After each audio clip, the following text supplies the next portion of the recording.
టీడీపీలో కూడా ఉన్నారు ఆ టైంలో మీరు ఫస్ట్ టీడీపీలో కూడా అది కూడా రీజనల్ పార్టీ కదా అదే చెప్తున్నాను. సో రీజనల్ పార్టీలో నాకు డైరెక్ట్ గా అంటే అధికార ప్రతినిధి ఇచ్చారు.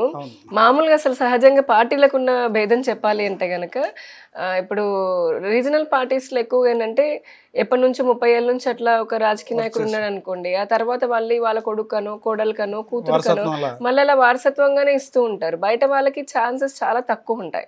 కానీ భారతీయ జనతా పార్టీ మీరు చూస్తే నరేంద్ర మోదీ గారి దగ్గర నుంచి కూడా ఇప్పుడు రాష్ట్రపతి ద్రౌపది ముర్ము గారిని చూడండి, నరేంద్ర మోదీ గారిని చూడండి, చాలా రాష్ట్రాల ముఖ్యమంత్రులను చూడండి, ఒడిశా లాంటివి ఏవైనా సరే ఎక్కడ మనకి దాదాపుగా అంటే అత్యధిక శాతం ఈ వంశ పారంపర్యమనో లేదంటే డబ్బు, అంగబలం, అర్ధబలము ఇట్లాంటివని కాకుండా నిజంగా నిజాయితీగా పనిచేసే వాళ్ళకి అత్యున్నతమైనటువంటి బాధ్యతలు ఇచ్చాయండి. బాధ్యత ఉంటేనే పదవి కోసమని మనం పార్టీలో చేరం, కానీ అవకాశం ఉంటుంది, గుర్తింపు కూడా బాగా లభిస్తుంది. అది భారతీయ జనతా పార్టీలో చూసాను నేను.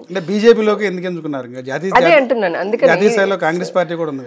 కాంగ్రెస్ మొదటి నుంచి కూడా అంటే నేను మా తాతగారు వాళ్ళు కానివ్వండి ఎవరైనా సరే వారు దేశ విభజన ఎంత దారుణంగా జరిగింది అంటే రాత్రికి రాత్రి మత ప్రాతిపదికన అని చెప్పని కలిసి ఉన్నటువంటి దేశాన్ని నిర్దాక్షిణ్యంగా విడదీయడం వలన, అది కాంగ్రెస్ తమ రాజకీయ స్వార్థం కోసం విడదీయడం వలన వారు అప్పటికి బ్రిటిష్ వాళ్ళకి ఇంకా బానిసత్వంతో ఉండి దేశ స్వాతంత్రం వచ్చిన తర్వాత కూడా ఈ దేశాన్ని బ్రిటిష్ వారికి బానిస దేశంలానే ఉంచాలన్న కోరిక వాళ్ళు అనుకోండి.